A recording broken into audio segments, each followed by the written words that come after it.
Boa tarde a todos os presentes.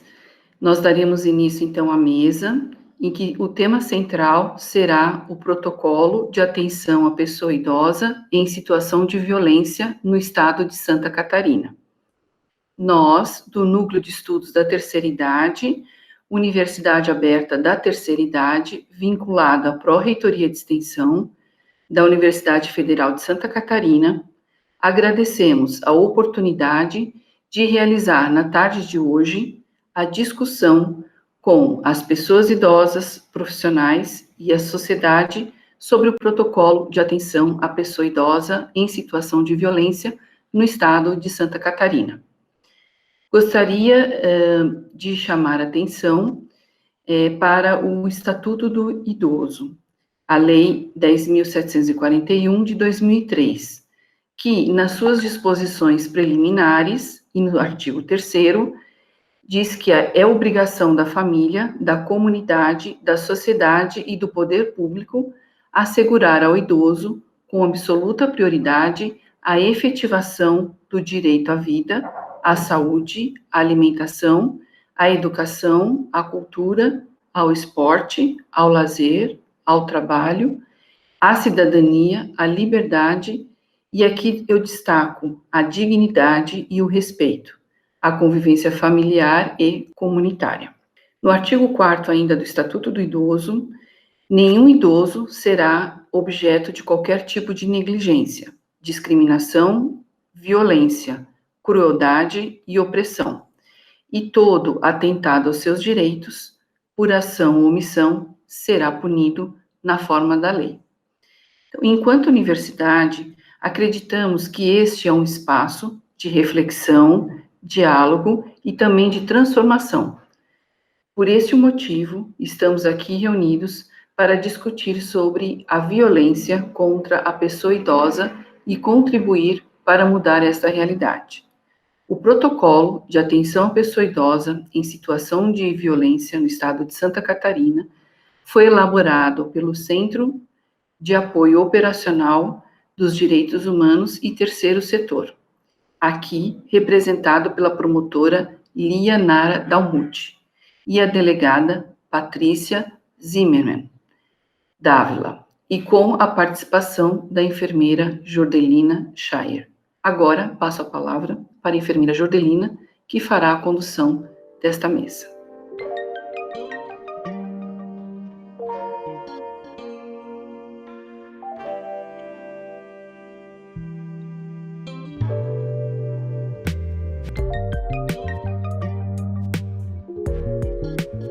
Obrigada, professora Maria Fernanda. Eu quero dizer que é uma alegria que eu estou vendo muitos rostinhos conhecidos do NET, do Conselho Estadual, outras pessoas que eu ainda não conheço, mas que eu sei que representam as políticas públicas relacionadas ao envelhecimento, né? Então, para nós é uma grande satisfação, já estamos com mais de 50 pessoas, 56 pessoas online, e isso para nós é motivo de grande alegria hoje, né? Bem, eu gostaria de iniciar, então, agradecendo mais uma vez a presença de todos, especialmente do NET e toda a equipe do NET, que aceitou fazer esse momento, né, conduzir esse momento, junto com o Ministério Público, toda a equipe do Ministério Público de Santa Catarina, as nossas convidadas, a doutora Lia, a doutora Patrícia, a jornalista Wanda, que foi nossa aluna no NET, e que é editora e redatora do blog IntegraNet, né? Mas também agradecer especialmente a todas as pessoas idosas que estão conosco agora, interessadas nesse assunto, e certamente serão militantes dessa área, né, dessa área de discussão. O que a gente pretende na live de hoje é apresentar o protocolo PISC, que é o protocolo de atenção à pessoa idosa em situação de violência. Esse protocolo ele é resultado de um esforço conjunto, de um grupo muito seleto de instituições, serviços, de pessoas que trabalham para efetivar as políticas públicas para o envelhecimento ativo, saudável, que é o que a gente defende, né, e principalmente pessoas interessadas em ativar uma rede de atenção que atenda a pessoa idosa em situação de violência. Eu quero dizer que as instituições que compõem esse grupo de trabalho são instituições da área da assistência social, da saúde, da educação, da área de segurança pública, de direitos humanos, de justiça, né, e lá no protocolo vem elencado cada instituição e setor que participou intensamente para que esse trabalho chegasse agora num momento de consulta pública. O grupo de trabalho é coordenado pelo promotor de justiça, o Dr. Douglas Roberto Martins, que hoje não está conosco, mas está a coordenação adjunta do trabalho, que é a promotora Lia na área da UMUT, né? E o protocolo visa, o que diz o protocolo? Ele visa um atendimento integral, individualizado, um atendimento centrado na pessoa idosa, na garantia dos seus direitos, que contemple a humanização do cuidado e que, sobretudo, tenha resolutividade dos casos de situação de violência de modo célere e sem revitimizar a pessoa idosa. Então, esse protocolo pretende servir de subsídio para que os municípios construam o seu próprio protocolo de enfrentamento à violência contra a pessoa idosa. Que o município possa, baseado nessas diretrizes que o protocolo estadual traz, otimizar os seus recursos e atender à realidade local do seu próprio município, baseado no que o Estado está preconizando, né? Então, nesse atual contexto, a gente sabe que está vivenciando uma situações, aliás, caóticas, que são decorrentes desse descontrole da pandemia, que todo esse caos e todo esse descontrole tem gerado consequências de toda ordem que afeta as pessoas na sua complexidade de ser, de agir, de viver no nosso estado, no nosso país e nesse planeta, porque é uma pandemia, né? Mas traz à tona também antigos problemas, como é o caso da violência, problemas que são silenciados, né? O distanciamento social é uma questão bastante importante, é uma medida de prevenção para conter a contaminação pelo vírus da Covid, mas também se mostrou um remédio amargo, com efeitos adversos, especialmente, entre outros, né, pelo risco da exposição da pessoa idosa a situações de violência.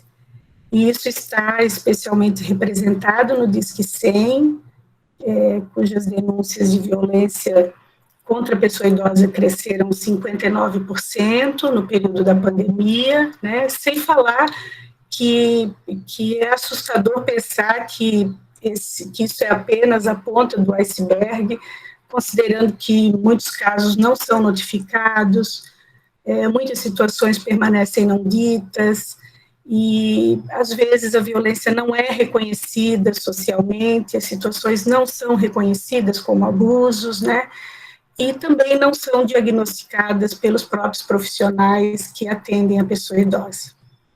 Então, nem sempre as marcas da violência estão expostas no corpo, muitas vezes elas permanecem ocultas na memória de quem sofre, nas entrelinhas das relações abusivas, na negligência da atenção da família, dos profissionais, dos serviços, do próprio Estado, e é por isso, e sobretudo porque a vida humana é muito preciosa na sua essência, né, que nós precisamos falar sobre violência, nós precisamos aprender a reconhecer as situações de violência e principalmente a envidar ações de prevenção e de enfrentamento. Então, nós queremos nesta live, já finalizando, despertar o olhar atento da sociedade em geral e motivar a participação ativa, especialmente das pessoas idosas, para conhecer, para discutir, para opinar sobre o trabalho proposto no protocolo PISC. E desde já, então, já fica o convite para acessar o site do Ministério Público de Santa Catarina, ler o protocolo, enviar as suas críticas, sugestões, e através da consulta pública, que vai até o dia 15 de abril próximo, né, para que a gente possa realmente apresentar um trabalho que a sociedade acredite e que incorpore no seu dia a dia, sobretudo os profissionais que trabalham nessa área de enfrentamento à violência, né. Então, já iniciamos a nossa live com as nossas convidadas. Eu quero passar a palavra imediatamente para a doutora Lia, em seguida nós vamos ter a doutora Patrícia, e depois a jornalista Wanda, e daí sim abriremos para as perguntas e considerações, ok? Então, com a palavra, a doutora Lia.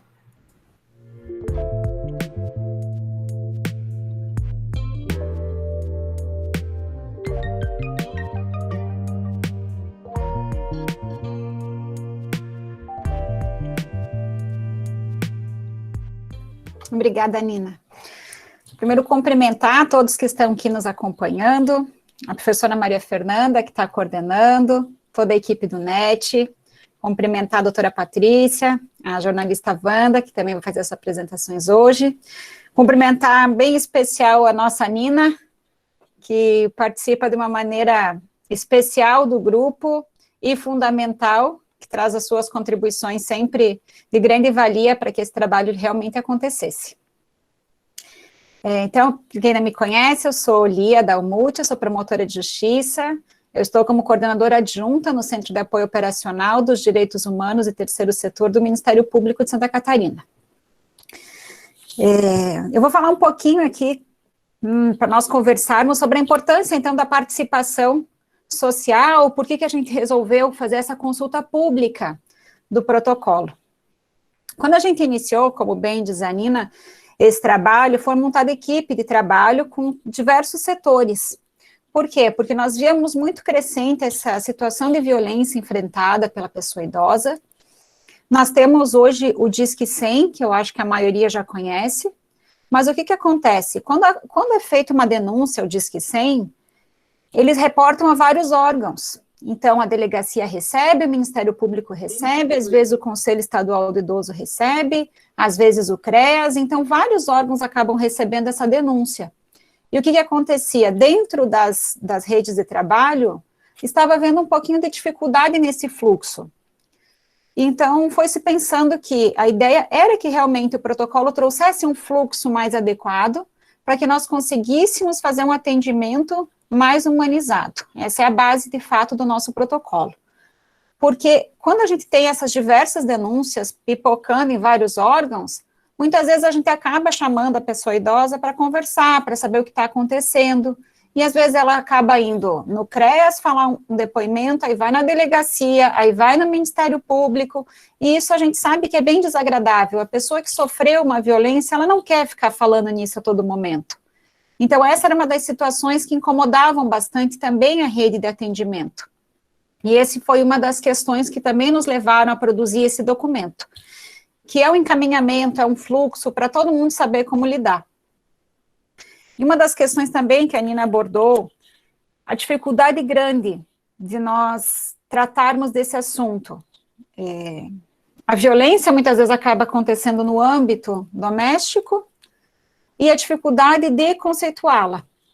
Eu não vou entrar muito, porque eu sei que a doutora Patrícia vai falar sobre esse assunto, mas muitas vezes a pessoa idosa não está feliz com aquele tratamento, não faz bem a ela, e ela muitas vezes não identifica que isso de fato é uma violência, é uma forma de violência, que pode ser uma violência psicológica, uma violência familiar, um dos diversos tipos de violência. E essa falta do conhecimento do que não leva a procurar ajuda. E veja que, assim, o procurar ajuda, que a gente fala, nem sempre é procurar a delegacia para punir alguém, mas buscar que seja melhorado esse convívio familiar. Porque a gente sabe que essas situações dentro de casa, muitas vezes acontece de um filho E a mãe não quer punir o filho, não é o que ela quer. Então, ela acaba não levando isso para fora. Ela fica sofrendo essa violência dentro de casa. Então, o que a gente busca é que entenda que pode se buscar, sim, se é uma violência, uma situação, vai haver uma punição. Mas o que a gente quer deixar claro é que a gente busca também melhorar essa convivência. A gente quer, o principal é que cesse a violência. Essa é uma das questões principais. E aí a gente foi montando todo o protocolo em cima disso, com todos os representantes dos órgãos, cada um trouxe a sua contribuição, e a gente montou esse protocolo. E a ideia de submeter, então, ele a essa consulta pública é para que toda a sociedade tenha acesso, todos os interessados, as pessoas idosas em especial, e as equipes de trabalho, para nos dar também um olhar diferente sobre isso. A ideia de trazer a diversidade de pensamento, o olhar diferenciado, isso tudo qualifica o trabalho. Traz aí o que a equipe de trabalho vai ler e vai pensar, nossa, isso aqui às vezes não funciona lá no dia a dia. Nossa, isso aqui vai ser muito bom, pode ser aprimorado. E essa é a nossa ideia com essa consulta pública. A ideia é que também as pessoas idosas possam ter esse acesso, ler e saber se isso de fato corresponde aos anseios.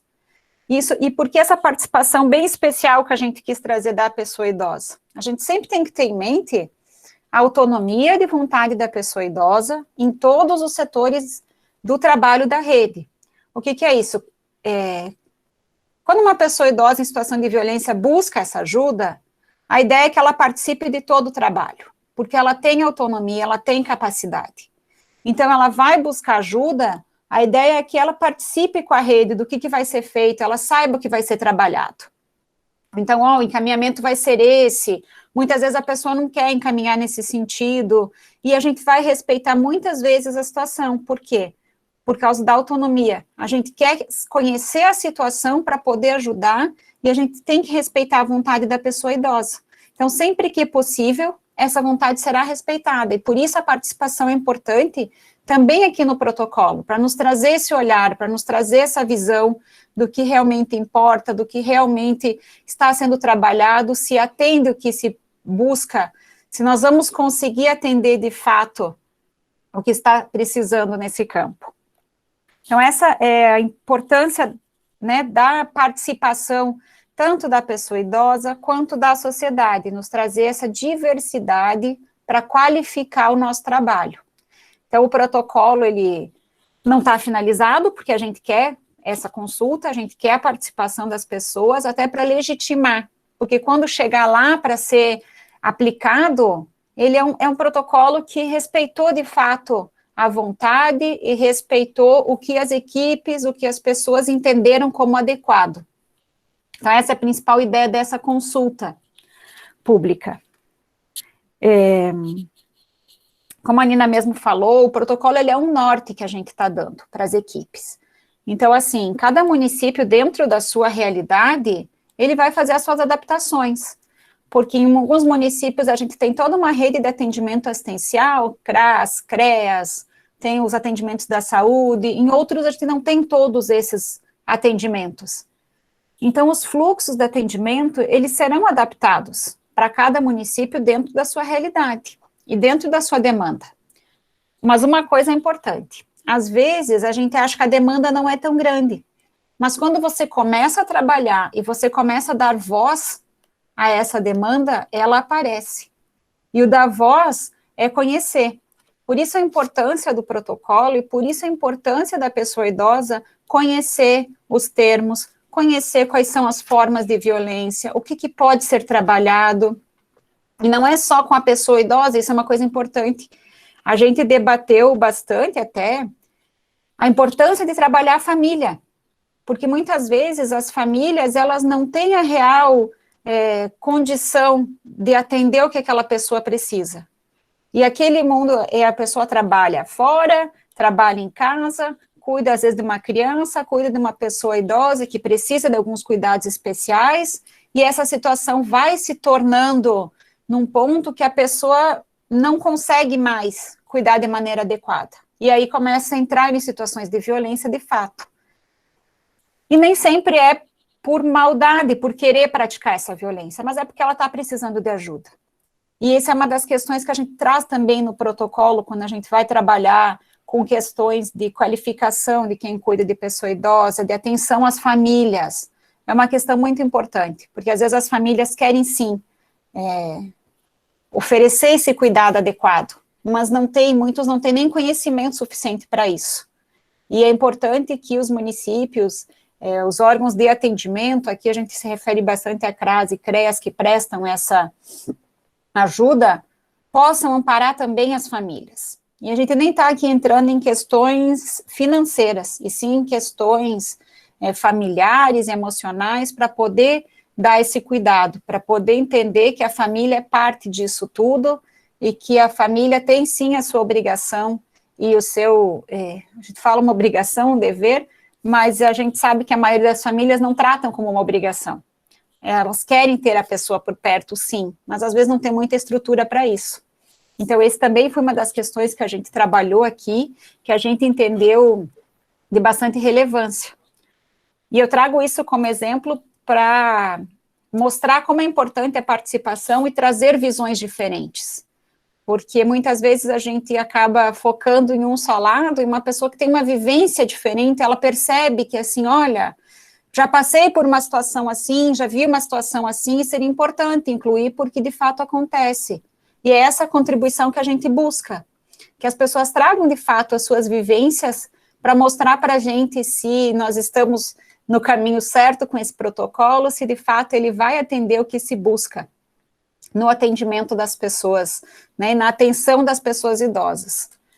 Quando forem dar uma olhadinha, assim, de forma geral, o protocolo ele traz questões relacionadas ao atendimento da parte policial, da parte judiciária, da parte do Ministério Público, Defensoria, da parte da Assistência Social, da parte da saúde. A gente tentou buscar todas as formas de atendimento que uma pessoa idosa precise nesse momento, e tornar isso num documento que todos possam se conversar, tendo as informações necessárias referentes à situação de violência sofrida, e sem que isso traga uma revitimização, sem que cada vez que a pessoa que sofreu uma violência vá conversar com algum órgão, ela tenha que relatar tudo o que aconteceu de novo. Muitas vezes a gente vai conseguir com o relato já trabalhar sem que a pessoa precise novamente trazer essa situação à tona, que para ela traz um desgaste emocional muito grande. Então essa é uma situação que foi bastante cuidada para a gente cuidar essa história da revitimização. Então, assim, o protocolo em si eu não vou entrar muito, todos terão acesso, né, às situações, mas é importante quem conseguir dar uma olhadinha, a gente traz de forma rápida as definições ali, e aí que eu falo da importância de se conhecer as definições conceituais sobre a violência contra a pessoa idosa.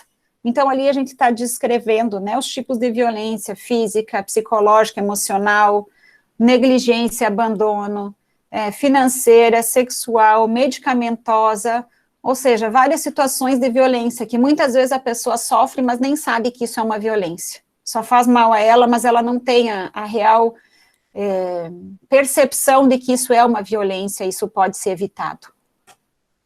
A gente traz as medidas, né, algumas estratégias de prevenção, e aí depois a gente começa a tratar os indicadores e tal, e depois a gente começa a tratar da questão da rede, né, de atenção à pessoa idosa em situação de violência. Então, para conhecerem quem são os atores dessa rede, quem é que está envolvido nesse trabalho de atendimento, os objetivos desse trabalho, cada grupo de trabalho trouxe o seu fluxo interno. O que é isso? Quando chega a denúncia para o seu setor, para a sua área, como é que se desenrola lá dentro, quais são os próximos passos, isso já foi trabalhado com cada setor responsável, mas fica aberto, claro, e a gente quer a participação aqui das equipes e das pessoas que trabalham com essa situação em específico, para nos demonstrar se isso realmente atende à realidade local, se isso pode nos trazer se tiver alguma colaboração que a gente possa melhorar e qualificar o trabalho. Como anexo, a gente trouxe, então, um formulário, que esse formulário é bem importante, aí a gente pede tanto para as pessoas idosas quanto para as equipes de trabalho que consigam dar uma olhada nesse formulário, porque esse é o formulário que a gente formulou como atendimento à pessoa. Quando a gente receber essa denúncia, quando a gente fizer o primeiro contato com a pessoa em situação de violência, esses são os dados que nós vamos receber e trocar informações com o resto da rede. Então, o primeiro atendimento vai fazer toda essa coleta de dados, e esses dados serão compartilhados com a rede de atendimento, que não serão mais perguntados, então, para a pessoa idosa sobre essas informações.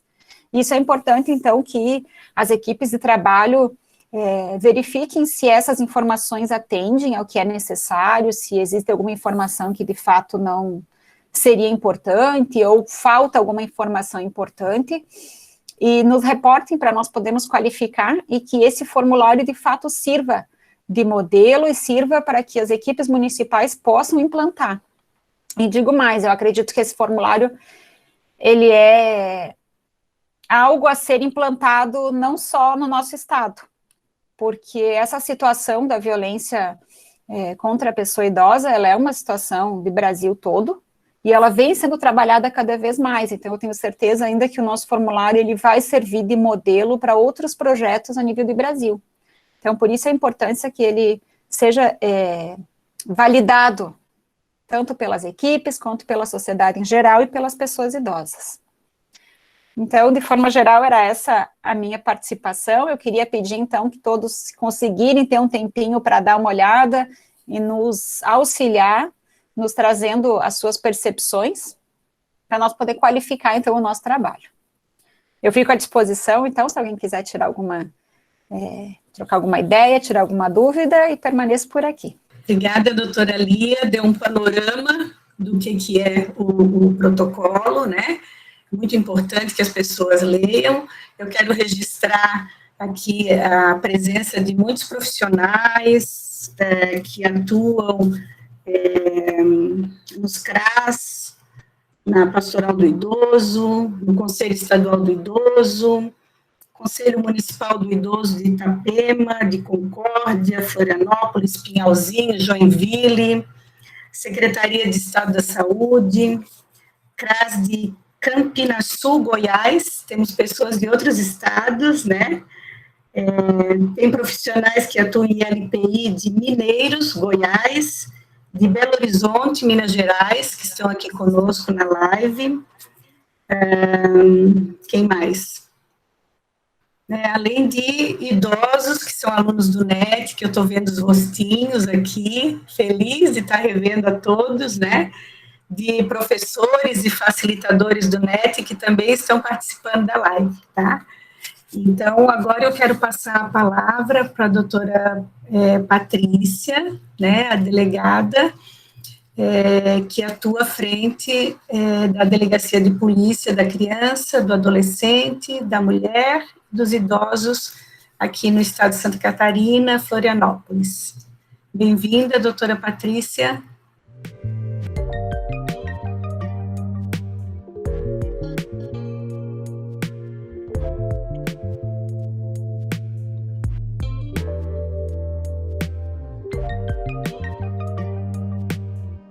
Obrigada, né? Quero começar cumprimentando a Nina, agradecendo todo o carinho e a atenção, né? Eu te dei o susto na semana passada, Nina, fui afastada com suspeita de Covid, mas suspeita descartada, graças a Deus, é só uma sinusite bem aguda que eu estou tratando, dos males o menor, né? Quero agradecer a professora Maria Fernanda, que me antecedeu, né, a doutora Lia, dizer que falar depois da professora Maria Fernanda e da doutora Lia é uma covardia, né? Eu me sinto aqui aquela moedinha do troco do restaurante, eu digo, nem para pagar o almoço daria, mas é um prazer, né, e também a nossa jornalista, né, Wanda, que vai falar depois de mim. Estou vendo muitos rostos conhecidos aqui de, meu Deus, pessoas que eu sinto uma vontade de abraçar e de beijar, porque a gente conversa e se encontra nos caminhos da vida, e hoje eu estou vendo pela tela, né, meu Deus, a dona Elaine, a dona Maria Cecília, o seu Luiz, eu conheço também tantas e tantas pessoas. Quero agradecer de coração a possibilidade de vir conversar um pouquinho de um tema que é tão difícil e é tão custoso para nós, tão caro, que é o tema da violência contra a pessoa idosa e do atendimento à pessoa idosa. Nós temos, né, o Estatuto do Idoso, que é a lei de 2003, né, a lei que trata, a lei número 10.741, que ela estabelece uma série de direitos, garantias e algumas figuras típicas de crimes contra a pessoa idosa. É lógico, é um pouco difícil a gente falar sobre violência contra a pessoa idosa, porque pelo menos a educação que eu tive de família foi no sentido de que enquanto os filhos pequenos, os pais cuidam dos filhos. Uma vez envelhecidos e os filhos adultos, os filhos passam a cuidar de pais. Só que, na realidade, a gente vê uma série de violações de direitos de pessoas idosas praticadas por muitas pessoas. Não só por familiares, como por estranhos, por terceiros, né? E agora a gente viu com a pandemia uma série de piadinhas sem graça pela internet, de falta de respeito com as pessoas idosas, assim.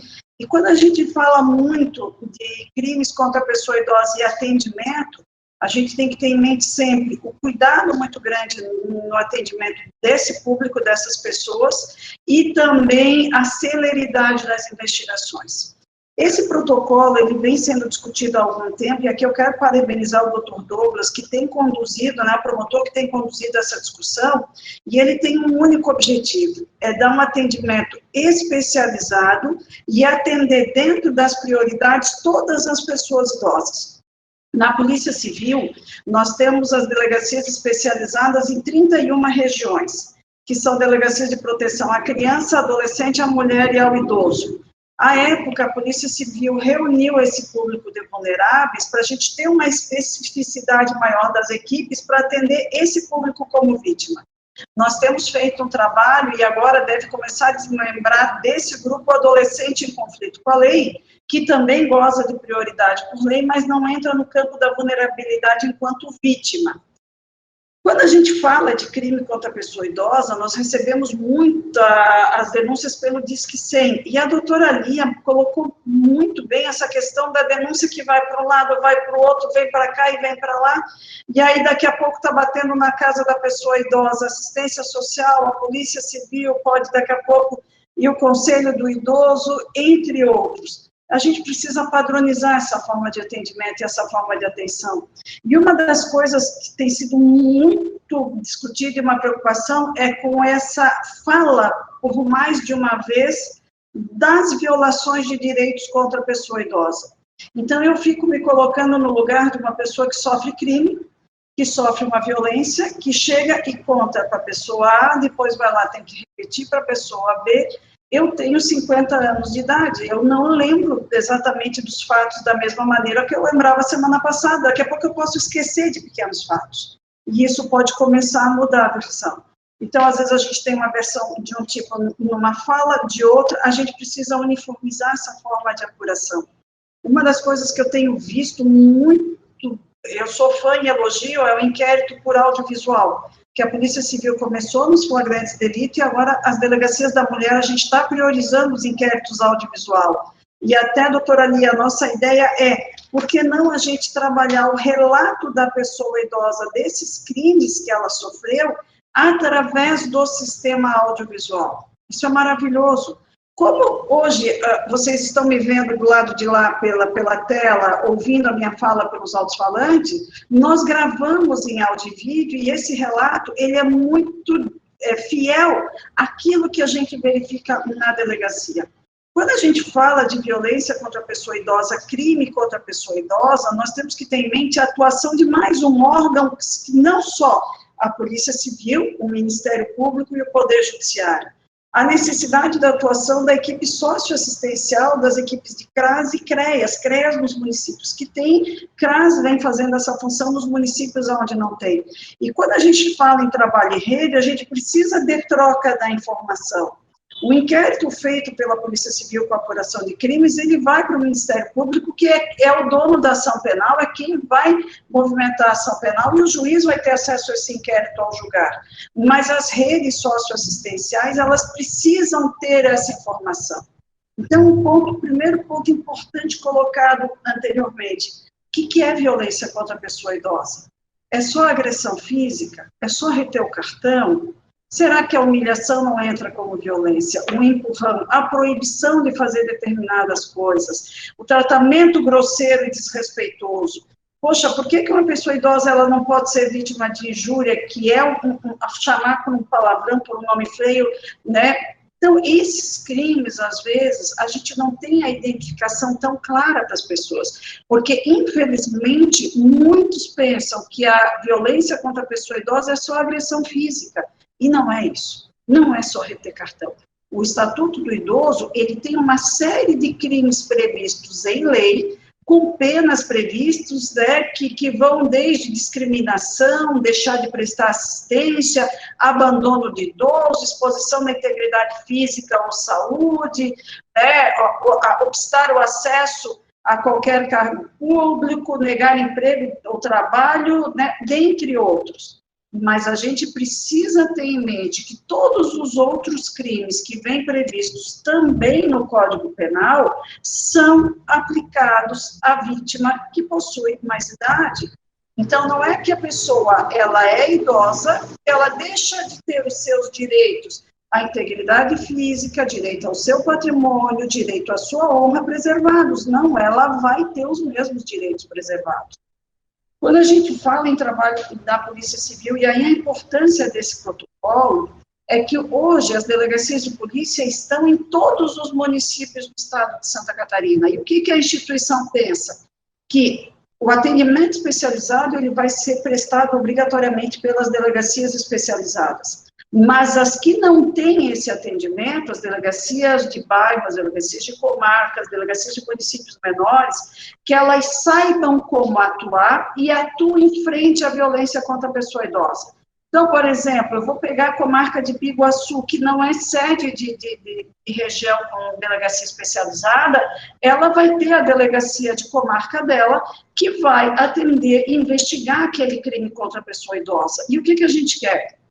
Que siga o mesmo padrão de investigação, que siga o mesmo padrão de atendimento, né, e que ela venha com a mesma qualidade que as delegacias especializadas. E é importante a gente trabalhar nessa questão de construção de protocolos, porque muita gente ouve falar em outros grupos de vulneráveis com ações específicas relativas à investigação, à apuração, a proteção, e a pessoa idosa, tendo o Estatuto do Idoso regulamentando uma série de situações, ela precisa, sim, de um fluxo igual para todas as regiões. Então, por exemplo, se eu estiver lá em Princesa, Descanso, Urubici, Urupema, eu tenho que ter o mesmo atendimento se eu estiver na capital do estado.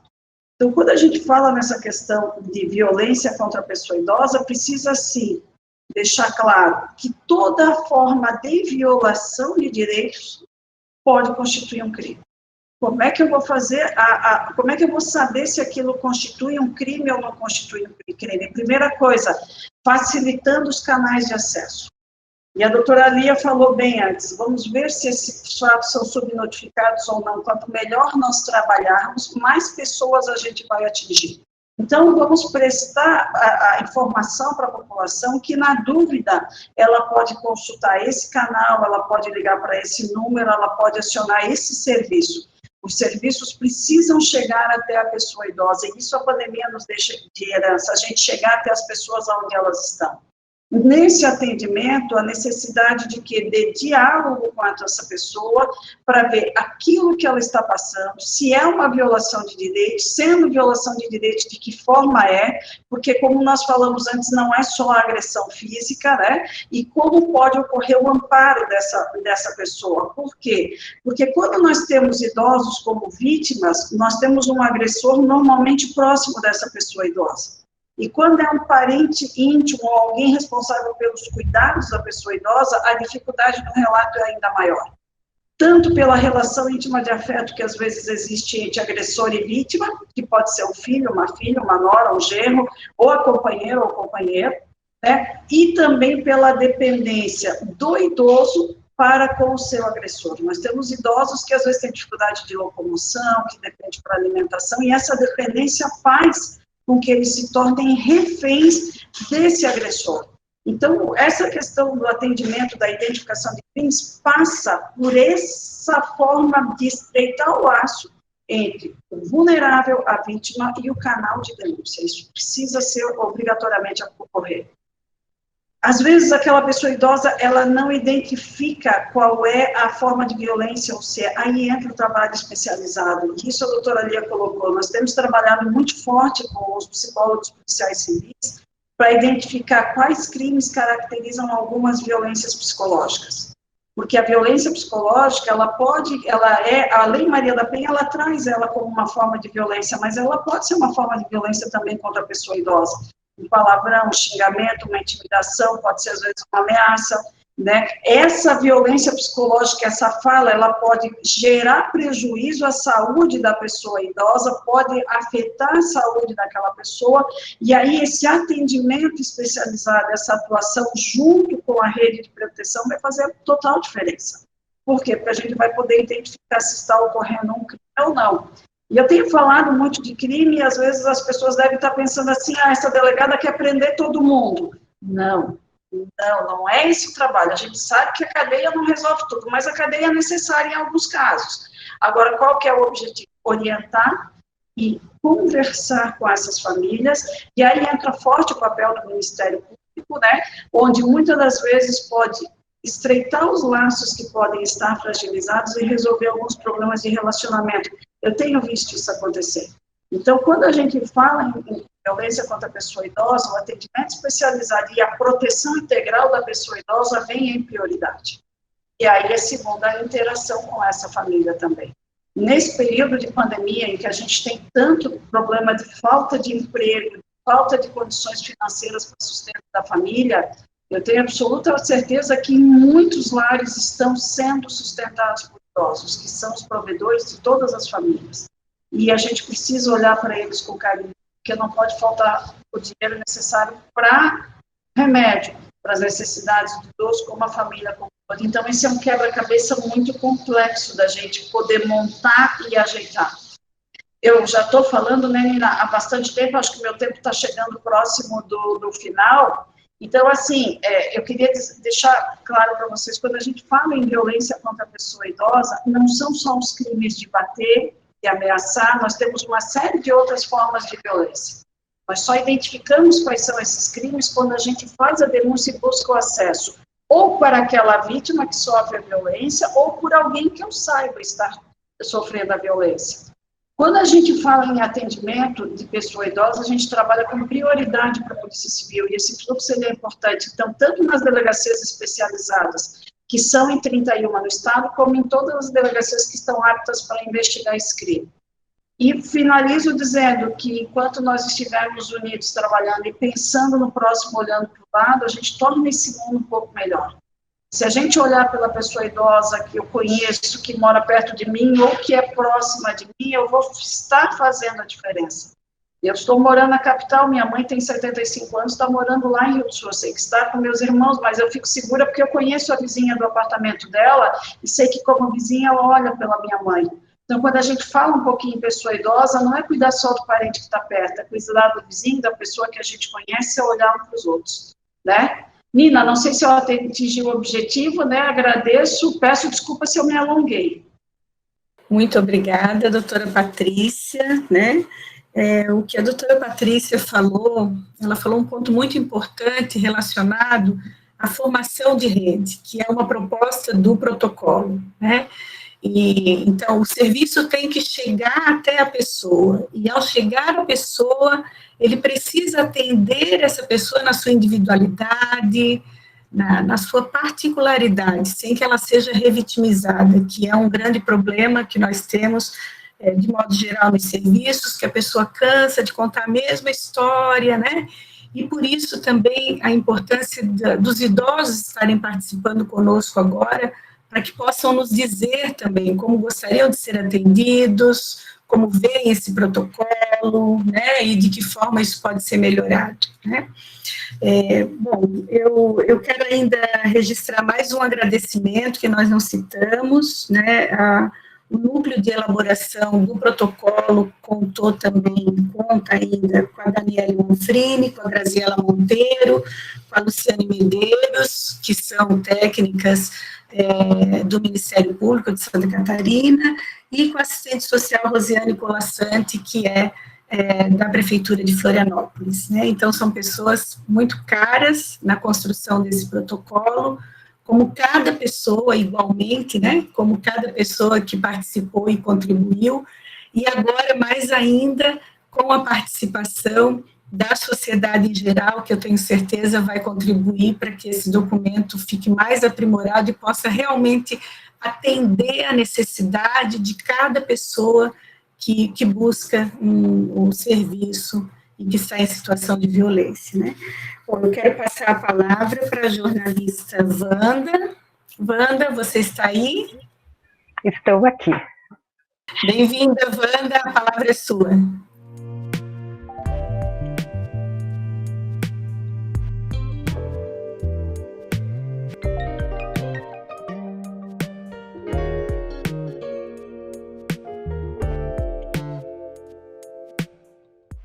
Boa tarde, muito feliz em participar de um evento tão bonito como esse. A gente aprende muito, são muitas informações preciosas, valiosas, de primeiríssima mão, e estou encantada, né? Eu começo cumprimentando as colegas de live, a professora Maria Fernanda, a coordenadora do NET, doutora Jordelina Schier, ex-professora e coordenadora, carinhosamente chamada de professora Nina, a promotora Lia Nara Dalmuth, e a delegada Patrícia Dávila, a quem tive a oportunidade de conhecer em outros eventos sobre o tema. Uma boa tarde também, e de uma forma muito especial, a todos os que nos assistem. Estar do lado de cá da origem dessa live implica em compromisso, né, e é um grande motivo de satisfação. Durante esses últimos 7 anos, eu tive a oportunidade de participar de eventos sobre essa temática, de refletir sobre essa temática, mas na qualidade de receptora das informações, e que os conteúdos que eu recebia chegavam para mim de uma forma que me deixava impactada. Eu sempre saía desses encontros muito impactada com o teor das informações, com o peso das informações. E eis que agora chega a oportunidade de não somente compartilhar a realização dessa live, mas com especialistas, né, especialistas de primeiríssima qualidade, mas também de trazer as minhas percepções, o meu olhar de cidadã aposentada, sobre um tema de extrema relevância para a sociedade, principalmente nesse momento de isolamento social, em que a gente sabe que os idosos eles têm estado numa situação de muito mais vulnerabilidade, né? As panelistas anteriores, com a sua expertise, praticamente dissecaram o tema, né, de uma forma muito brilhante, mas, como observou a doutora Nina, a minha presença nesse encontro ela tem foco na participação cidadã. De que forma nós, cidadãos brasileiros comuns, podemos contribuir para enfrentar a violência contra a pessoa idosa? De que forma a gente pode se articular para defender a eficácia do sistema de proteção e para que essa fatia expressiva da população tenha uma velhice digna, que seja respeitada e atendida em suas necessidades básicas, como rezam as leis. Inicialmente, eu quero agradecer a coordenação do NET por ter me indicado para essa live, né? Eu sou aluna do NET, eu acompanho o assunto com muito interesse, eu tenho estudado também sobre esse assunto, e também gostaria de parabenizar o Núcleo pela sensibilidade de dar as mãos ao Ministério Público de Santa Catarina na realização de um evento tão importante para a sociedade brasileira. Como cidadã, eu posso dizer que tenho buscado me qualificar para melhor compreender o processo de envelhecimento, né, nas suas diversas dimensões, e tenho pautado as minhas ações na educação diferenciada que eu tenho recebido do Núcleo de Estudos da Terceira Idade. O NET, o NET está entre os 9 serviços de referência no atendimento à pessoa idosa em Santa Catarina. Não é pouca coisa, né? Através do conhecimento aplicado em gerontologia, eu tenho aprendido que valorizar a pessoa idosa, essa valorização, ela se concretiza no reconhecimento do seu potencial, no incentivo do seu engajamento responsável e participativo dentro da sociedade. O idoso que desperta para isso, o idoso que desperta para a ação, que age, que participa, que inova, o idoso que se empenha como transformador, ele passa a ser um agente por excelência na contribuição ao equacionamento dessas questões sociais. É preciso que nós, idosos, e aí eu me posiciono com muito à vontade, né, porque eu já tenho 65 anos, eu tenho uma mãe cadeirante de 90 anos, deficiente física, né, que eu sei bem como é difícil operacionalizar, como é difícil manter o bem-estar, o bem-tratar numa situação como essa, mas é preciso que nós, idosos, tenhamos consciência de que a gente deve agir, a gente deve participar. Não tem mais como ficar em cima do muro olhando as coisas passarem. Então, a prática da não violência contra a pessoa idosa, ela pressupõe valorizar o papel do idoso na sociedade, valorizar o seu protagonismo social. Me parece que essa é uma questão assim, que tem que ficar muito evidente na cabeça das pessoas. E o blog Integranet, que é um veículo através do qual eu estou chegando à live, eu estou sendo apresentada como editora e redatora do blog Integranet, ele surge exatamente dentro dessa proposta. É um 2017, por alunos do NET, foi criado em sala de aula do NET, e ele surge justamente para integrar a terceira idade estudantil em âmbito nacional. Ele tem essa proposta, né, de ficar não somente no ambiente acadêmico da UFSC, mas integrar em âmbito nacional, com vistas a criar um ambiente de discussão coletivo e reflexivo em torno do futuro que a gente quer para nós idosos. Um dos objetivos desse projeto é justamente o de apontar desafios, de elencar sugestões e de contribuir na fiscalização da aplicabilidade das diretrizes contidas na Política Nacional do Idoso, de 1994, e no Estatuto do Idoso, de 2003, sobretudo no que se refere ao cumprimento das ações relativas à educação. A educação nesse processo, né, de compreensão, de ação, ela me parece que é básica, né? A educação é básica. Então, nós temos percebido que, através de ações educativas, como as que tem pautado o blog, é possível, sim, criar uma forma ativa de representatividade, de fazer com que o idoso esteja presente na formulação de programas e políticas sociais que se apliquem ao bem-estar dessa faixa etária. Né? As palestrantes anteriores tocaram nessa questão de ouvir o idoso, da necessidade de levar essas questões em consideração, e eu acho que exatamente o caminho é esse.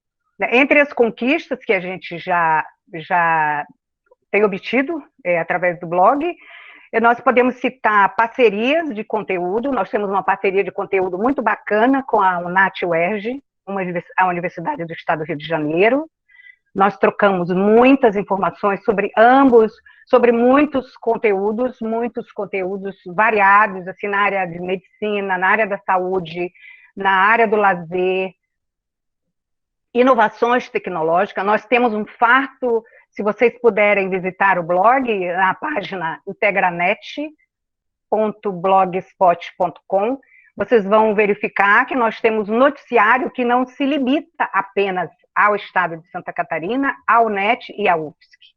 O nosso blog ele já tem um caráter de terceira idade estudantil nacional, né? Então, entre essas parcerias, assim, eu gostaria de destacar a UNAT-UERJ, a Universidade do Estado do Piauí, a UNAT-UESP, aliás, a UNAT-UESP da Universidade do Estado do Piauí, e também no PAT, o Núcleo de Pesquisas e Ações da Terceira Idade da Universidade Federal de Sergipe. Esses são parceiros muito ativos nossos, nós trocamos muitas informações, e o que tem nos permitido, difundir e estimular estratégias de ações voltadas para a proteção e promoção da pessoa idosa. Eu penso que à medida que a gente gera informações precisas e de fontes seguras na cobertura jornalística de fóruns, seminários, simpósios, rodas de conversa sobre a violência contra a pessoa idosa, e é um tema que o blog sempre contempla, né? À medida que a gente estimula a inclusão social, a gente está estimulando a reflexão, a gente está colocando em prática ações de estratégia de prevenção também à violência. Então, o blog tem buscado essa aproximação e trabalhado na divulgação de ações de instituições e entidades sociais voltadas a programas e serviços gerontológicos. E entre essas entidades que apoiam e incentivam o nosso trabalho, eu gostaria de citar órgãos de controle social, como o Conselho Municipal do Idoso de Florianópolis, o Conselho Estadual do Idoso de Santa Catarina, entidades como a Associação Nacional de Gerontologia de Santa Catarina, Comissão de Direito da Pessoa Idosa da OAB, SESC Florianópolis. São entidades que também estão conosco no trabalho do blog, que também nos abastecem com informações exclusivas, com informações de primeira mão, fatos que vão acontecer, e que também têm estimulado atitudes positivas em relação à participação comunitária. É lógico que a gente está falando de um blog estudantil, né? Ele é um blog ainda limitado, mas a visibilidade que o blog alcança nesse período de existência, são menos de 4 anos de existência, e nós já temos 92 mil visualizações contabilizadas hoje, já temos pouco mais de 92 mil. Isso nos leva a crer que esse projeto ele pode ser fortalecido, ele pode se tornar, inclusive, embrionário de uma movimentação expressiva da terceira idade estudantil, na defesa de políticas públicas, de prevenção e também de combate à violência contra a pessoa idosa. Então, como cidadã, eu gostaria de chamar a atenção das pessoas que nos assistem para o fato de que nós temos sim, nós, sociedade, nós temos sim grande contribuição a dar nessa questão de enfrentamento da violência contra a pessoa idosa. Qualquer pessoa, como bem frisaram as nossas painelistas, qualquer pessoa que tomar conhecimento de situações de maus tratos ou de violência contra o idoso, ela pode e deve denunciar. Né? Relembrando aqui o que disseram as palestrantes anteriores, a delegada Patrícia frisou muito bem que a delegacia não quer prender, né? A delegacia não quer prender, mas é importante que essa questão venha à tona, até para ajudar com ações que possam colaborar com as famílias. Né? Então, eu penso que nós, cidadãos, nós podemos ser a voz da vítima. O exercício de direitos é pura cidadania. A gente não pode esquecer isso. Então, como bem frisaram assim, as especialistas, a violência contra a pessoa idosa ela é um fenômeno complexo, a gente tem consciência disso, multidimensional, né, em que geralmente diversos tipos de violência estão associados, mas é fundamental saber identificá-las. O protocolo de rede intersetorial de atenção à pessoa idosa, que foi bem explicado já de uma forma muito detalhada, ele aponta a existência de 9 tipos de violência. 9 tipos de violência. E é preciso também que o cidadão se lembre desses canais, são 7 canais de proteção que foram citados anteriormente, que podem ser acionados no caso de uma denúncia, né, de uma constatação de um crime.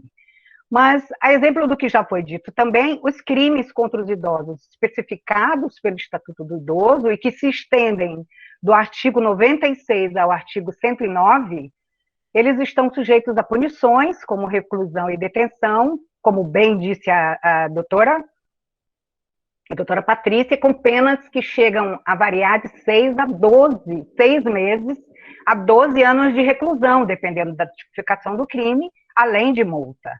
Né? Um aspecto que um aspecto que me impressiona muito nessa questão da violência contra a pessoa idosa é que mesmo com punição, mesmo com rigor, o rigor da lei, esse tipo de ocorrência não para de crescer, né? Nós temos dados do Disque 100, dados consolidados dessa plataforma do Ministério da Mulher, da Família e Direitos Humanos, que mostram que o número de denúncias de violência e maus tratos contra os idosos cresceu 59%, como relatou a Nina no início dessa live, entre o período de março e junho de 2020, o período inicial da pandemia da Covid-19. Entre março e junho, foram registradas 25.533 denúncias de violência contra a pessoa idosa, contra 16 mil do igual período do ano anterior, 2019.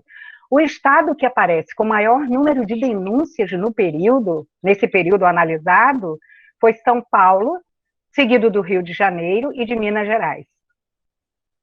Santa Catarina aparece em 8º lugar nessa escala, né, nesse ranking, desse infeliz ranking, em número de denúncias, com 829 registros no período de março a junho de 2020, um aumento de 49,64% sobre o período anterior, igual ao período do ano anterior, quando foram registradas 554 registros.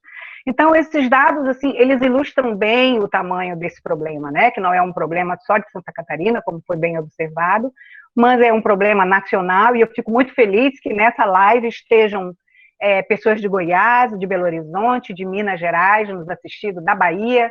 Eu tenho familiares aqui que também estão nos assistindo, porque é importante trazer essa reflexão em torno do que representa esse esforço do NET e do Ministério Público de Santa Catarina com essa live, né? A ideia de criar esse protocolo, ele surge em 2016, portanto fazem 5 anos que esses especialistas estão debruçados sobre essa questão, e nesse período de estudo, de elaboração, né, que é um relatório, é um protocolo que ainda não se dá como fechado, como finalizado, como bem frisou a doutora Lia, nesse período, essa construção foi arregimentando 18 setores. Né? Então, 18 setores trabalharam na atuação da construção desse projeto. Gente, não é pouca coisa, né? Não é pouca coisa. Então, o resultado, me parece que o resultado desse trabalho, ele, por si só, ele já é maravilhoso, e ele cai ainda, né, na criação de um instrumento teórico e prático que vem referenciar, ele deve passar a servir de referência para a elaboração de políticas públicas municipais de proteção à pessoa idosa no território catarinense, como bem frisaram as especialistas, e segundo a doutora Lia, pode até ser, daqui a pouco, servir de modelo para o restante do país, né? Então, ele se constitui numa ferramenta que vai ajudar não somente os profissionais que estão atendendo os idosos em situação de violência, mas também recursos novos à disposição da sociedade. Um dos diferenciais desse protocolo, na minha opinião, né, eu tive muito pouco tempo assim, entre receber o convite do NET, através da professora Nina, e a realização da live. Eu tive muito pouco tempo para correr e ler o protocolo, mas me parece que um dos diferenciais está na forma minuciosa e na linguagem de fácil compreensão. Mas, como eu ia dizendo, assim, me chama a atenção a forma minuciosa e a linguagem de fácil compreensão com que esse protocolo foi elaborado, porque ele conceitua, ele define em detalhes e de uma forma muito didática atitudes e comportamentos que vão caracterizar cada um dos 9 tipos de violência que foram apresentados aqui nessa live. No caso da violência física, por exemplo, a gente fala muito em violência física, mas será que as pessoas sabem mesmo o que é violência física? No caso da violência física, o protocolo cita 10 exemplos de crimes comuns, 10, entre os quais tapas, socos, chutes, beliscões, mordidas, arranhões, agressões com armas e objetos, entre outros sinais, como lesões escondidas por roupas, queimaduras com cigarros, marcas de contenção, como o uso de cordas nos pulsos ou nos tornozelos dos idosos, falhas no cabelo, perda de dentes, hematomas na pele e recorrência no relato de quedas, em alguns casos, com incidência de 3 quedas ou mais por ano. Então, é um protocolo assim, que o cidadão comum, o cidadão brasileiro, ele não tem como não compreender o que vem a ser uma violência física. No caso da violência psicológica, emocional ou verbal, o protocolo cita 10 comportamentos e atitudes violentas, marcadas por frases que a gente sabe que são ditas assim no interior dos lares, né? Tipo, você não serve mais para nada, já passou a sua hora de morrer. Para velho, qualquer coisa serve. Então, somente para citar alguns exemplos, né, que constam no caso da violência psicológica. Então, se a gente for olhar, assim, numa olhada mais ampla que vocês fizerem ao relatório, vocês vão observar, ao relatório não, ao protocolo. Vocês vão observar que esse protocolo, ele apresenta mais de 60 comportamentos, atitudes e sinais que caracterizam crimes, né? E isso, evidentemente, se constitui num farto material de apoio à sociedade, principalmente no que se refere à compreensão do que é o maltrato, do que são os maus-tratos à pessoa idosa. Então, fica o meu convite, né, dentro dessa minha exposição humilde, porque eu praticamente estou aprendendo, né, eu estou aprendendo com as especialistas no assunto, mas fica o meu convite para que nós, cidadãos, passemos a tomar conhecimento dessa possibilidade de atenção e para que também façamos uso dela, não basta conhecer, a gente tem que aplicar, né?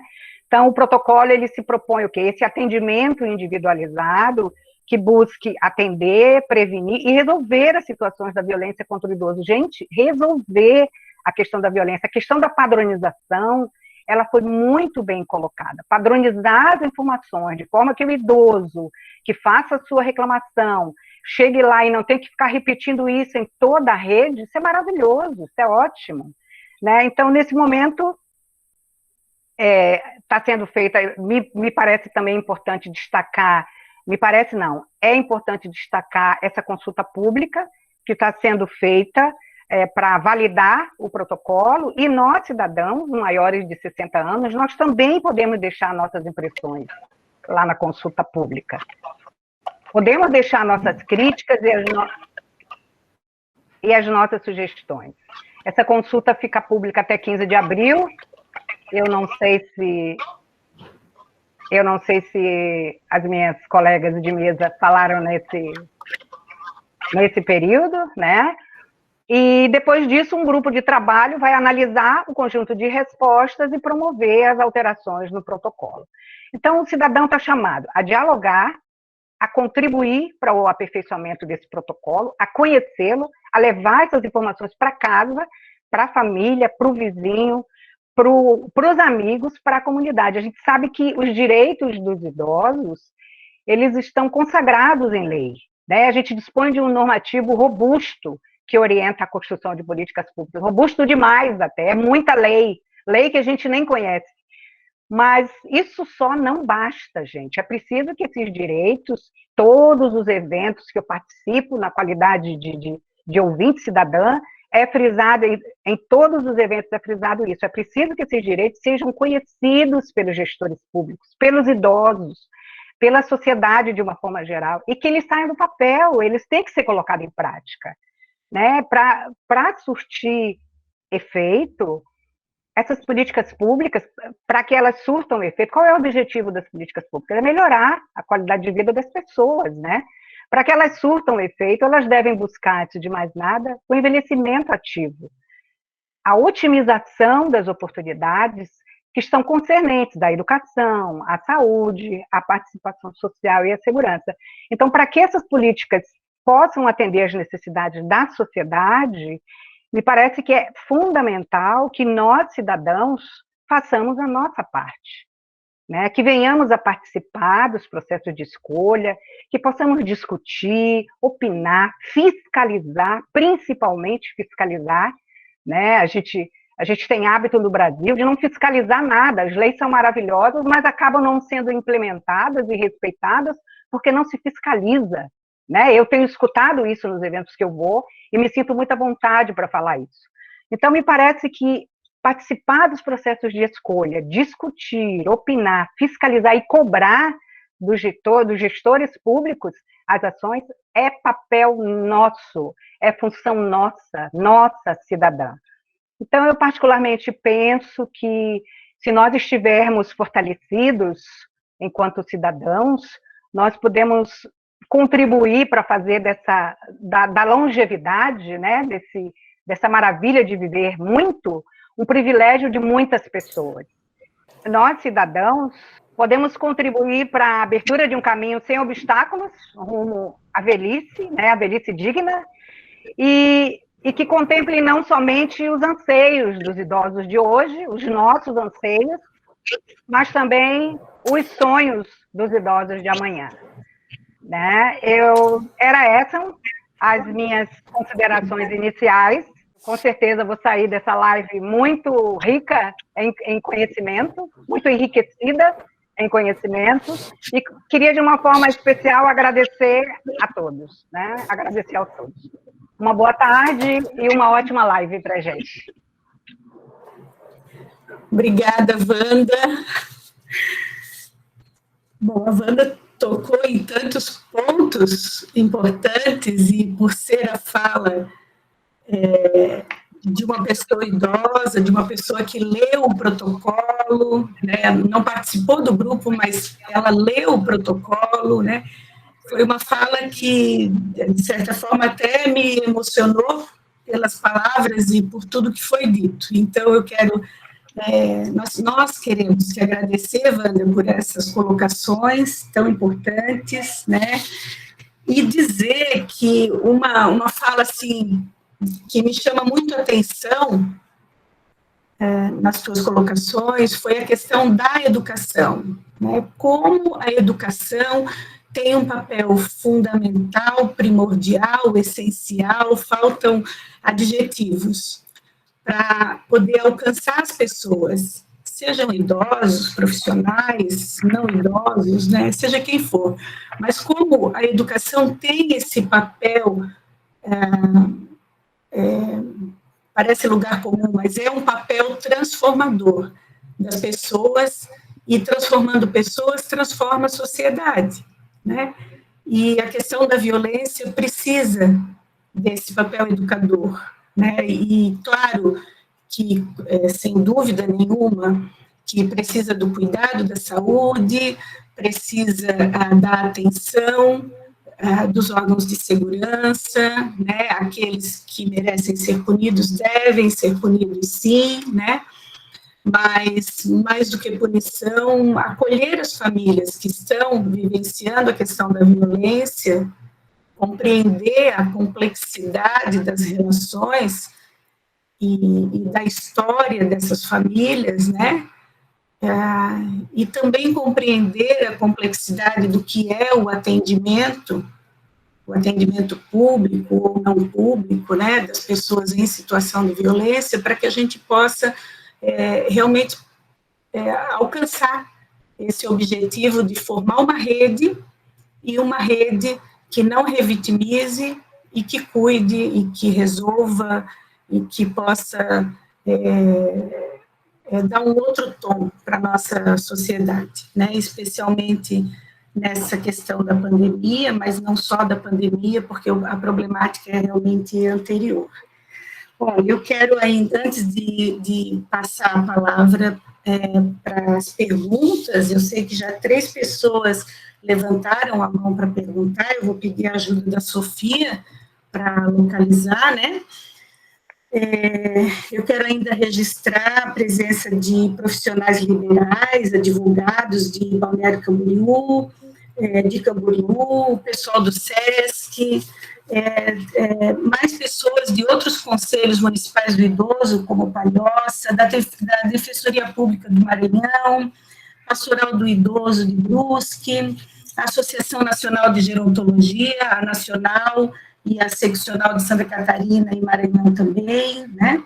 E, enfim, tem várias pessoas aqui, CREAS do Continente, Eu estou evitando citar os nomes para não cometer erros, né? Mas citar que parece que não só Santa Catarina, mas o Brasil, né, está aqui representado por alguns estados, e isso para nós é muito importante também, ouvir essas pessoas, né? Antes de eu passar a palavra para as pessoas que levantaram a mão, nós ainda temos 15 minutos antes de encerrar a live. Eu queria saber se a doutora Lia ou a doutora Patrícia querem fazer alguma complementação. Eu vou deixar para interagir na fase dos questionamentos, porque daí a gente abre espaço para as perguntas. Minha sugestão. Ok, ótimo, ótimo, muito obrigada. Primeiramente, eu gostaria de agradecer a oportunidade de estar participando dessa live com membros da Polícia Civil, Ministério Público de Santa Catarina, né? E eu venho aqui colocar um problema que eu tenho vivido, assim, não diretamente, mas indiretamente. Há 3 anos atrás, uma vizinha minha, uma idosa de 61 anos, recebeu uma pessoa em sua casa que havia sido casado com o primo dela. Essa pessoa começou a morar com ela, exercer como se fosse uma cuidadora, né, em troca da casa. Ela não pagava aluguel e acabava cuidando da senhora, da dona Maria. Vou tentar ser breve aqui no relato. Em 3 meses, essa senhora, né, essa mulher, no caso, convenceu a dona Maria de ir até o cartório e assinar uma procuração pública, alegando que a dona Maria, como tinha mais de 60 anos de idade, teria direito, em Balneário Camboriú, a não pagar o imposto predial, IPTU, no caso. Com posse desse documento, dessa procuração pública, essa suposta estelionatária acabou transferindo a casa para uma pessoa, para um terceiro, e depois para outra pessoa, deixando a dona Maria sem residência.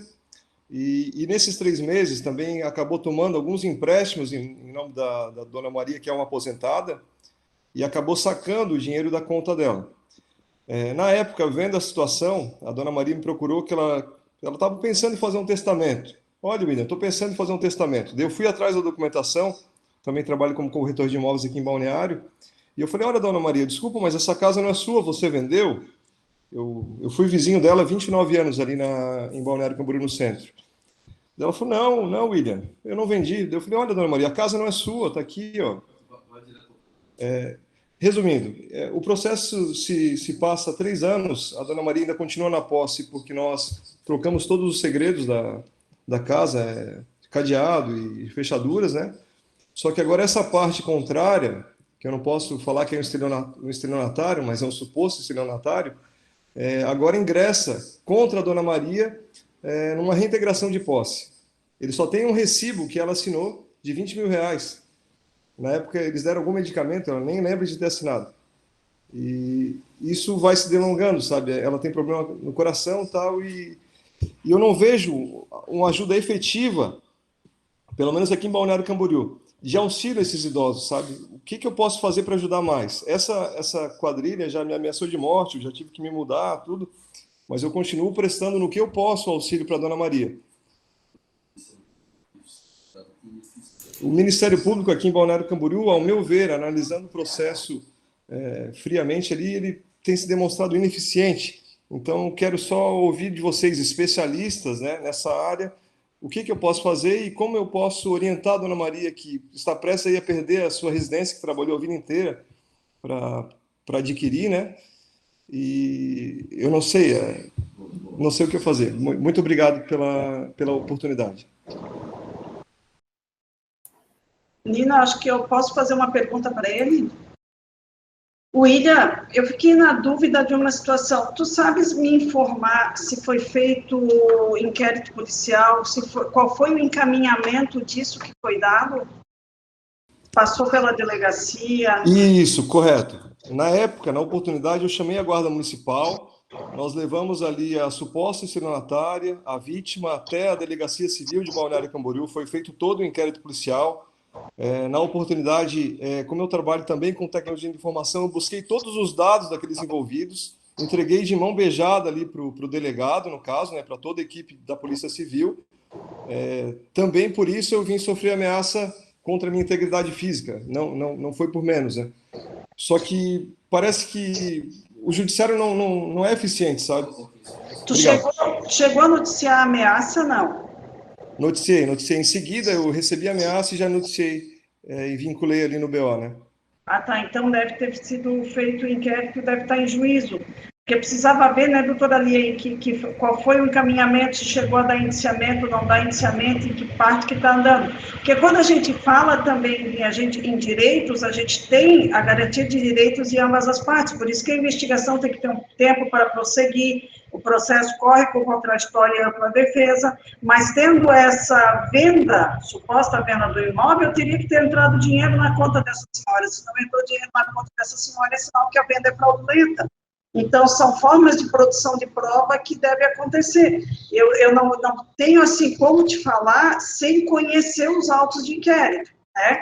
Mas eu tenho certeza que se dessa forma como tu está falando, existem meios de comprovar, porque às vezes eles informam que o idoso recebeu, apresentam um recibo, no caso 20 mil reais. Esses 20 mil reais pararam aonde? 20 mil reais é o preço dessa casa? Me parece que em Balneário Camboriú uma casa vale muito mais. Então, são comprovações que a gente precisa ir atrás, né? Correto, doutora. Esse imóvel está avaliado em mais ou menos 650 mil reais. Eu também sou perito avaliador. Então, eu posso atestar ali numa avaliação que é 650 mil reais a avaliação daquele imóvel.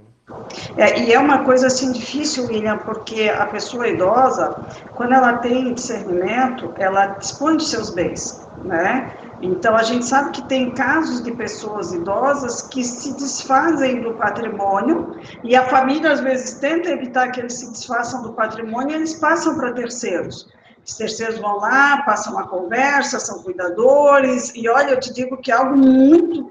A gente precisa de uma comprovação muito próxima e é um trabalho árduo. Eu tenho isso na minha família, né? A gente tem pessoa idosa na família que a gente cuida com todo carinho, mas que se bobear, ela vai lá e transfere um pouquinho do dinheiro do banco para um amigo aqui, para outro amigo ali, e falta para essa pessoa, às vezes, pagar os remédios. Então, quando a gente fala disso, William, a primeira coisa é não desistir desse acompanhamento. Eu imagino, depois até, se quiseres conversar, né, Nina, acho que a gente poderia dar uma olhada em que petar essa ação penal, e o caminho é isso aí, é prestar apoio para essa senhora, não deixar ela sozinha, porque quando se faz uma coisa errada, a gente acaba descobrindo, não deve desistir. O processo, às vezes, demora um pouco, porque a gente precisa produzir prova, a parte tem direito à defesa, esse caminho ele é feito. Né? E a gente não pode esquecer que a gente vem de um ano com pandemia, onde todo mundo se reinventou. Hoje a gente vê uma celeridade maior, tanto dos nossos trabalhos da Polícia Civil, como Judiciário, Ministério Público, mas no começo, até que as coisas se assentassem, a gente teve um período de adaptação. Eu acho que vale a pena olhar isso com calma, e assim, tendo essa situação de ameaça, não perde tempo, denuncia, tá? Tem como me comunicar também aqui, a gente é extremamente acessível, nós vamos prestar todo o apoio que precisa. O que eu te peço é só para ficar próximo assessorando essa senhora, porque ela vai precisar da tua ajuda. Sim, legal, doutora, muito obrigado. Depois, talvez ali no privado eu mando os autos do processo encaminhados pelo advogado da dona Maria, né? E o meu contato já está aqui no chat, se vocês puderem entrar em contato, e eu estou ajudando ela na medida do possível, né? Eu morava quase em frente da casa dela, eu tive que me mudar mediante ameaça, eu tive que ir para outro bairro, né, outra residência, mas isso já esfriou, eles já pararam de me ameaçar diretamente, no caso, né? Daí tá tranquilo. Obrigado. William, vou só completar, tu comentasse que ela tem advogado, né? Só para entender a dinâmica um pouquinho, até do que a doutora Patrícia comentou, nessas ações que envolvem pessoas idosas, aí tu me falou que é uma ação civil, que é uma reintegração, né? O Ministério Público participa, mas nem sempre se envolve no mérito. Por quê? Porque se a pessoa idosa é capaz, não tem a necessidade dessa intervenção, sabe? Porque ela é capaz. Então, eu não posso tratar só por ela ser uma pessoa idosa que necessita da intervenção do Ministério Público. Ela tem capacidade. Mas o que eu acho importante aí, se tu tem contato com o advogado dela, ver de fato em que pé que está esse inquérito e juntar na ação cível, tá? Até porque o juiz da ação cível tem que ter conhecimento que existe esse inquérito policial ou uma eventual ação penal, porque ela vai ter reflexo ali. Não sei se o William está me escutando. Sim, tá travado, tá? Desculpe. Só para te entender essa parte, é bem importante que seja juntado isso no processo civil, e tendo esse reflexo, acredito que o Ministério Público vá sim. O que o Ministério Público não vai fazer é, por exemplo, tomar a frente dessa ação civil, porque aí, dentre as nossas atribuições, não permite essa questão. Mas tenho certeza que, sabendo essa questão penal que está por trás, pelo menos vai prestar atenção para ver o desfecho dessa ação. Claro, Lia, teve a parte do inquérito policial, nesse caso da Dona Maria, teve a parte penal e agora está tendo 2 ações cíveis. Isso, mas o importante é juntar essas penais na cível, entendeu? Ah, sim. Isso. Uma ação civil tenta anular o negócio jurídico, né, dizendo que houve erro do negócio ali, e outro, a parte criminosa, supostamente criminosa, tenta reintegrar a posse que nem é dela, nunca teve, no caso. Isso. Isso que eu ia falar. Essa ação penal ou inquérito é matéria de defesa para a Dona Maria naquela ação de reintegração. É bem importante ela juntar.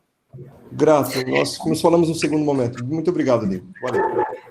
William, muito obrigada pela tua participação. Trouxe um caso concreto, infelizmente, né? Mas um caso concreto que a gente pôde também ter ideia dos caminhos, dos trâmites e de toda a dificuldade, inclusive a dificuldade da pessoa que faz a denúncia, né, que é muito delicado. Nós temos só mais 1 minuto de live, e tem uma pergunta aqui no chat, que é da Rosinha Arnoldi. Ela disse que a pergunta é para a doutora Patrícia: a quem compete a verificação de denúncias? Tem ocorrido situações de violências do Disque 100, que a delegacia solicita relatórios para subsidiar o inquérito, sem que tenha sido feita a verificação. A mesma equipe que vai acompanhar a família precisa informar sobre a verificação da violência, fato que às vezes prejudica os vínculos com a equipe do CREAS, e colocou entre parênteses Biguaçu. A senhora poderia ajudar? Isso, eu estava respondendo até que por escrito, mas vamos esclarecer. Esses relatórios das equipes especializadas de CREAS e CRAS, elas são importantes nos inquéritos policiais. Por quê? Porque as equipes interagem com as famílias e elas têm muitas informações. Se houver qualquer problema com relação a quebrar vínculo, é importante que a equipe entre em contato com o delegado de polícia, esclareça essa situação, mas nós precisamos trazer esse relatório porque ele entra como um dos elementos de prova. Porque muitas das vezes a pessoa não presta declarações, não há testemunhas, e essa equipe nos auxilia muito. Porque se a gente não identifica essa violação de direitos, se a gente não identifica esse crime, a vítima permanece na mão dos seus agressores e os fatos continuam dessa forma. Por isso a necessidade dos relatórios. Bom, nós já estamos, obrigada, doutora Patrícia, nós já estouramos o nosso tempo. Eu sei que a doutora Lia, a doutora Patrícia também já tinham compromissos agendados, né? Então a gente precisa encerrar a live.